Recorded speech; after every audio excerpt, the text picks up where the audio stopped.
Cells of the immune system, such as macrophages and dendritic cells, are the first line of defense in recognizing pathogens of various kinds.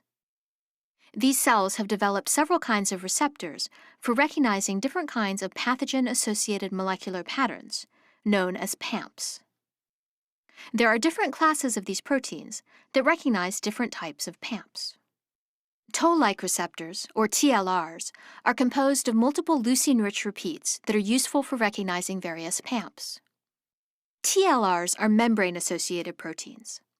Some are located on the surface of the cell, while others are located on endocytic vesicles, where they survey the degraded contents of pathogens taken up by endocytosis.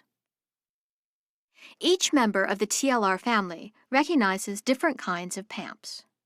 For example, TLR5 recognizes flagellin, which is a highly conserved constituent of the bacterial flagellum. Bacterial genomes contain methylated CpG oligonucleotide motifs, which are recognized by TLR9 once the genome has been degraded in the lysosome. TLR6 and TLR2 are a dimer that recognize diacyl lipopeptides. TLR1 and TLR2 are a dimer that recognize triacyl lipopeptides, and TLR4 recognizes lipopolysaccharide, LPS, a component of gram-negative bacteria.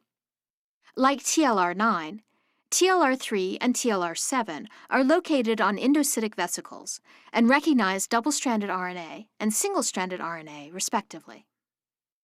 When any TLR is activated, it sends a signal to the nucleus by activating transcription factors. Not all pathogens, however, live in the extracellular space or are phagocytosed. Some pathogens, such as viruses, exist and replicate in the cytosol. There are at least two classes of receptors that can detect pathogens in the cytosol and signal their presence to the immune system. One class of such receptors are members of the nucleotide oligomerization domain family, or NOD proteins. For example, the NOD2 protein, which is located in the cytosol, can detect bacterial proteoglycans of intracellular bacteria. When the NOD2 protein recognizes its ligand, the muramyl dipeptide, it sends a signal to the nucleus to activate transcription. Finally, there is a class of intracellular receptor proteins that contain an RNA helicase domain and two caspase recruitment domains, or CARD domains. One member of this family, RIG-I, recognizes double-stranded RNAs that are a component in the life cycle of many RNA viruses. This class of proteins also sends a signal to the nucleus, but unlike TLRs and NODs, it activates the production of type 1 interferons.